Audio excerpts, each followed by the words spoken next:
All right, Greta Van Fleet. Greta Van Fleet is this, I guess I would categorize them as like alternative rock, but also like heavy rock. Like they kind of have a lot of different genres in their music specifically.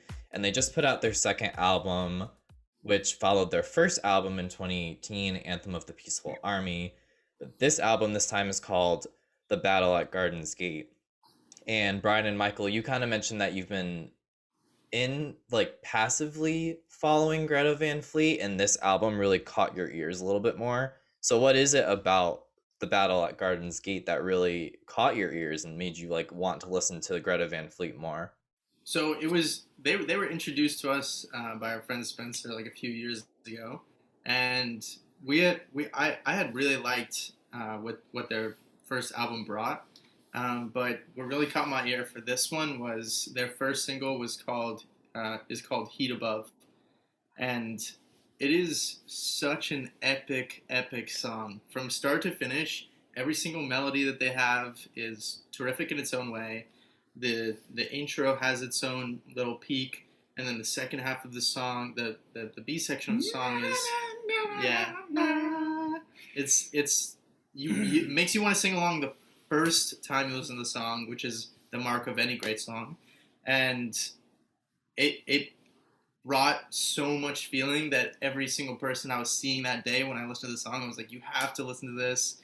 We listened to that song like more than 10 times in like 2 days. That's how you know it's good. Yeah, and we had different people coming over or seeing them, and like each time it started to be like Brian showed it to me after Spencer showed it to him, I think, and then I showed it to my friends, and he showed it to this guy Josh, who also made it his mission to have everyone hear it. Like it felt so good, and we looked up the music video, and we loved watching them. They're great performers, and then we started looking into more of the band.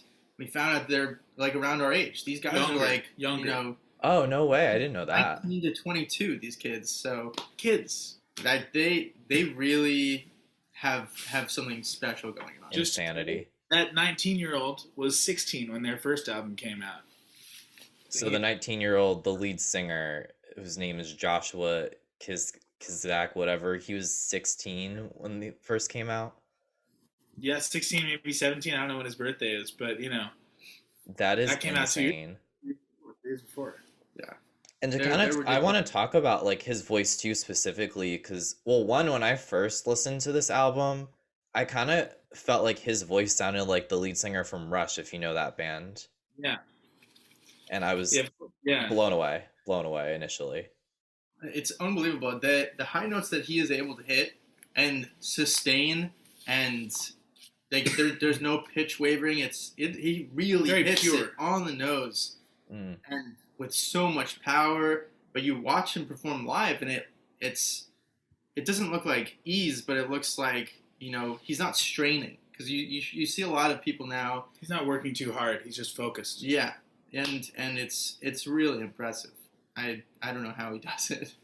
I will say about his voice though, the kind of criticism that the first album got was that they were just making songs like Led Zeppelin. Mm-hmm. And when I heard Heat Above, and I thought that he sounded kind of like the lead singer of Rush, I thought it was kind of funny. They were like, "Oh, everyone thinks we sound like Led Zeppelin. No, look, we can sound like Rush."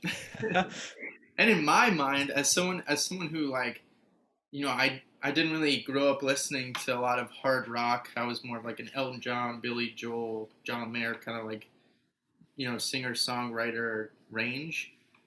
Hearing that like comparison, I'm like, okay, they sound like Led Zeppelin. Isn't that a good thing? Like, isn't that kind of awesome that we have these young kids who are bringing this style back and making something amazing with it? That's how I feel about it too.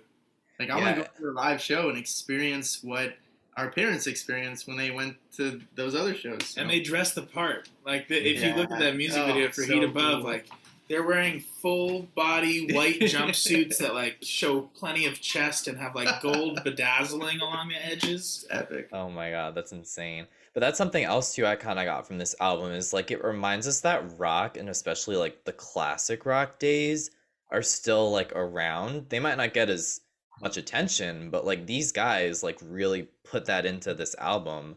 One thing like that stood out to me And I'm kind of similar to you, Brian, and I don't know about you, Michael, but like I didn't really listen to like heavy rock growing up. I wasn't super into it, and I'm still not. But when I listen to rock music, I always pay attention to like the instruments themselves and how integral they are to making the sound and making the songs. And like almost every one of these songs like has a guitar solo or like some other element that it screams rock and roll in my ears, I always say, in my ears. Yeah, that last song, My way soon. no, Weight of Dreams. Mm-hmm. It's like a 9-minute song. That guitar solo is so epic. It is beyond epic, and it's the timbre, the quality of the guitar that really like sets it apart in that realm. It also it like you're saying, like it is full of this like classic sounds, like the organ sound on Yeah. like organ. It's like that is like the rock organ sound, and it's just very like it's nostalgic. Even I think like I did grow up listening to a decent amount of rock, but I think it's nostalgic even if you didn't, because it kind of echoes that like churchy organ kind of thing of that like big expansiveness and openness, and like everyone's kind of called to that space, I think. Yeah. Yeah, it's a coming So they're together out. experience, like you said, kind of. Yeah. Yeah. And I was actually just made me think about more stuff like the specifics of how they like make that big sound is both in the instruments, but also like the way that they kind of play with time signature here and there, or if they don't play with time signature, they're playing with what feels like time signature. So they'll be like moving the end of one measure but making the next measure shorter to make a chord like ring out for a really long time. Yeah. I'm And really keep going glad with you brought that up. It was bothering me. So I used to play an instrument like middle school. So I'm familiar with like, reading music, time changes, tempo, things like that. And I was listening to this album and I was like, it sounds like they're changing something. But it doesn't sound like the tempo or like I was like it was something. So I'm so glad you brought that up. every now and then they'll throw in like an extra beat or two, and it's not so like repetitive structure. It's not like a bar of this, a bar of this, a bar of that. It's just like, we're gonna put this here to make this moment a little bigger or to make this riff like set apart from the rest of the song. Hmm. The intro of I think it might be Tears of Rain. I forget the songs names because just listened to them a bunch without looking at it. But I think it's Tears of Rain. The intro is like in 5/4. It's like a big chord for 3 and then 2 beats. And Yeah, like that was the piano ballad one. yeah, exactly. Yeah, that's the one. So it starts with this like bigness, and then it kind of settles in to 4/4 in the rest of the song. And I think they use that really well to like make this big space that you're feeling like excited about what's going to fill it, and then they fill it, and it feels like a little more even because they also made the space smaller. Hmm. Yeah. Yeah, I can't thank you enough. It was bothering me. I was like, it's something. And as we mentioned in the interview portion, like music and you play instruments, so you can pick out those kind of innuendos that a lot of people might not be able to. So I'm Yeah. really glad you touched upon that. And I think the album itself, like you guys had said you listened to it a few times without really like I wouldn't know the names of the songs either unless I had them literally right in front of me. Yeah. But I feel like there was a certain push and pull of energy too from the album. Like it starts off like kind of like upbeat and it like more of a middle ground, and then the third song, Broken Bells, it gets Yeah. like a little bit darker, a little bit more somber, and then it does pick up again, I think, by the song like Caravel, which was also really cool. So did you guys kind of get that kind of feel too? Yeah, definitely. And I think part of it is, they wanted to make it biblical, right? And I think a lot of those themes ring out in the lyrics, and you can hear like the stories kind of unravel in that. Like it's a very thematic album all the way through. Every single song has its own story in it, and they do them justice. They really know how to add dynamics to every song. Yeah, and I love the like the occasional use of acoustic guitar throughout the Yeah. album. it's just like it gives that like lightness. Like in Heat Above, they use it in another one. I don't remember which song, but like you hear the acoustic guitar and you're like, wow, this is so relaxed. This is so like light, and then it cuts out or it keeps going and it just smacks down and like with the rest of the band, it's epic. And there was a couple other songs you guys mentioned to me beforehand before we decided to cover the whole album. So those ones I have marked were My Way Soon and Age of Machine and Broken Bells too. So any comments about any of those specific songs? My Way Soon, their use of shaker is very interesting because I think, I mean, you could correct me if I'm wrong, but in heavy rock, you don't really hear a lot of shaker. And they use it as like a means to like push the song along. And we use that so often in our own music, and I was just like so shocked that we can be using it in this like acoustic realm, and they have it in these heavy rock songs, and I thought that was awesome. Yeah. I had some thoughts about Age of Machine also, that like some of the songs, the titles to me are a little mysterious. Like I don't know, I can tell once I like get through all the lyrics, like some of the time why it's called that, but maybe not all of them do I quite understand why they're called what they're called.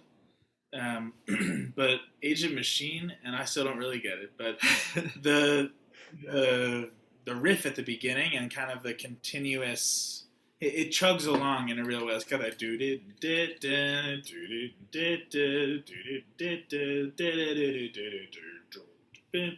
just kind of really like there's not a lot of emptiness in it, and it just keeps going and going and going, and it continues through a big portion of the beginning of the song.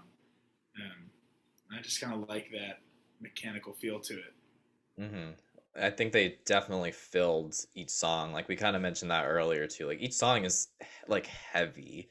Like it takes a lot of energy to really like sit there and like dissect it. Like there's a lot. But to even like counteract that, the thing that like stands out to me so incredibly much is like it's only the four of them that were on the personnel for this album. Like it was the four of them and then their producer Greg Kurstin, who also had worked with like the Foo Fighters, which is insane because Foo Fighters are like legendary. But like that's also I think a really cool representation of rock music because it's just keeping that filter so clean of who's actually making the music. It's amazing because these days, there's so many artists that have writers in the room with them when they're doing whatever style genre. You have it in hip hop music, you have it in pop music, you have it in folk music, country, whatever it is.